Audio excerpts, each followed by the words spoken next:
السلام عليكم يا اخواتي، عاملين ايه؟ النهارده فيديو جديد من قناة الخفافيش. تعالوا كده نقيم 10 افلام فيهم بلوت تويست على السريع. في المركز العاشر معانا فيلم فورجيتن، واللي يعتبر من افضل الافلام الكورية اللي شفتها.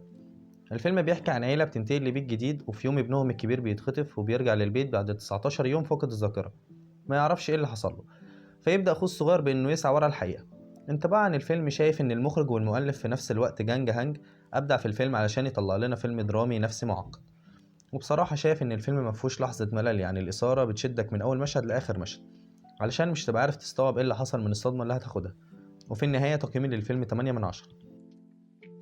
ومعانا في المركز التاسع فيلم أنسنديس. الفيلم بيتكلم عن مواطنة لبنانية من قرى الجنوب بتحب واحد مسلم، فيقوم أهلها بقتله، ثم يتضح إنها حامل، وجدتها بتساعدها في ولادة الطفل، وبعدين بتودعه علشان هيروح لدار الأيتام. انطباع عن الفيلم، شايف ان المخرج الكندي دينيس فيلينوف، اللي كان الفيلم من تأليفه برضه، عمل لنا فيلم ممكن ما تكونش فاهم حاجات كتير طول الفيلم، بس في النهاية بيجيب لك نهاية صعبة جدا وحزينة على كل أفراد العيلة، وده وارد يحصل بسبب الحروب. وتقييمي للفيلم 8 من 10. ومعانا في المركز الثامن فيلم ذا ايجوال سسبكت. الفيلم بيتكلم عن مجموعة من المشتبه بهم، بيستدعوهم على طول الشرطة لما تحصل أي جرائم سرقة في المدينة، والخمسة بيقرروا إنهم يكونوا عصابة علشان يجيبوا فلوس مع بعض، لكن بيكتشفوا وجود شخص ما خدوش بالهم منه، عارف كل تفاصيل حياتهم وكل الجرائم اللي ارتكبوها، والشخص ده ملقب بالشيطان. انطباع عن الفيلم، اللي من إخراج براين سينجر ومن بطولة الممثل كيفن سبيسي، اللي قال جملة غيرت الفيلم 180 درجة: The greatest trick the devil ever pulled was convincing the world he didn't exist. أعظم خدعة مارسها الشيطان على الإطلاق هي إقناع العالم بأنه ليس موجود. وفي النهاية تقييمي للفيلم 8.3 من 10.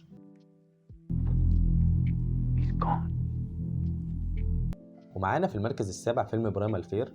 الفيلم بيحكي عن محامي مشهور بيقرر يدافع عن متهم في قضية رأي عام، متهم فيها شاب غير متزن نفسيا قام بقتل راجل دين كاثوليكي، وبيقرر مارتن الفوز في القضية بأي وسيلة، لكنه بيكتشف إن القضية أخطر مما يتوقع. وانطباعا عن الفيلم، المقتبس من رواية سنة 1993 اللي من نفس اسم الفيلم، وترشح فيها الممثل إدوارد نيرتون لجائزة الأوسكار عن أفضل ممثل مساعد، وشايف إن الفيلم ده اندر ريتد علشان قدم لنا نهاية عظيمة وغير متوقعة. وفي النهاية تقييمي للفيلم 8.5 من 10. ومعانا في المركز السادس فيلم 7. والفيلم بيحكي عن محققين بيشتغلوا مع بعض في قضية مهمة، وهتبقى القضية الأخيرة للمحقق العجوز والأولى للمحقق الشاب، والمهمة هي هتبقى القبض على قاتل مجنون يختار ضحاياه من بين مرتكبي الخطايا السبعة المهلكة. وانطباعا عن الفيلم إنه من أفضل أفلام ديفيد فينشر، اللي مركزش بس على القتلة المسلسلين، بل ركز على الوحوش اللي بتصنعها المجتمع من خلال السبع خطايا. وفي النهاية تقييمي للفيلم 8.5 من 10. ومعانا في المركز الخامس فيلم ذا برستيج. الفيلم بيتكلم عن اتنين بتجمعهم الصداقة كاتنين بيلعبوا ألعاب سحرية، بيشتغلوا مع بعض لحد ما زوجة روبرت بتموت في خدعة سحرية ما تمتش بنجاح. فالاتنين بيتحولوا لأعداء، دايما بيتحدوا بعض، لكن التحدي بيتحول لهوس بالنسبة لروبرت بعد خدعة ألفريد الأخيرة. الفيلم اللي من إخراج الملك نولان، اللي وضح في الفيلم إن خلال المشوار المهني الاتنين بيدركوا إن السحر اللي بيعملوه ما بيتطلبش المهارة بس، ساعات بيتطلب التضحيات والخسائر. وفي النهاية تقييمي للفيلم 7.9 من 10. ومعانا في المركز الرابع فيلم ذا ديبارتد. الفيلم بيتكلم على ان الشرطه بيجيلها احباط في انها تقبض على عصابه خطيره، فبتكون المهمه الاساسيه هي كشف هويه الشرطي المتخفي بناء على طلب رئيس العصابه. انطباع عن الفيلم، اللي واخد 4 جوائز اوسكار منهم من المخرج سكورسيزي، اللي عامل لنا اصعب نهايه ممكن تشوفها، مش هتتصدم صدمه واحده بل اكتر من صدمه، وهتبقى مش مستوعب ايه اللي بيحصل، وده اللي بيميز الفيلم كفيلم حبكه دراميه. تقييمي للفيلم 8.5 من 10. ومعانا في المركز الثالث فيلم ذا سيكس سنس. والفيلم في اطار من الدراما المرعبه، بتدور احداث الفيلم ان في طفل صغير بيبلغ من العمر 8 سنين عنده القدره انه بيتكلم مع الاموات، ومن ناحيه تانية بنلاقي دكتور متخصص في علم نفس الاطفال بيقوم بمساعدته. الفيلم اترشح ل6 جوائز اوسكار لكن ما بياخدش حاجه، والنهايه في الفيلم كان فيها بلوت تويست لا يمكن مختلف عن اي فيلم، لكن بيجيب لك نهايه غير اللي انت كنت متصورها خلال الفيلم. وتقييمي للفيلم 8.5 من 10. ومعانا في المركز الثاني فيلم فايت كلاب. الفيلم بيحكي عن ادوارد اللي بيتعرض لضغوط نفسيه بتوصله للارض، لكنه بيرتاح شويه في جلسات العلاج النفسي الجماعي، وبيتعرف على شويه اشخاص منهم تايلر ديب، وده اللي بيحرره من تعلقه بالحاجات اللي بتتحكم فيه، وبيأسسوا مع بعض نادي القتال اللي بيضموا فيه شويه ناس محبطين وبيطلعوا غضبهم من كرههم للعالم في القتال. وانت بقى الفيلم شايف انه افضل فيلم للمخرج ديفيد فينشر وافضل اداء لادواردو نيرتون، ده غير فيلم امريكان هيستوري طبعا. والفيلم مليان تفاصيل حلوه ونهايه تحفه جدا.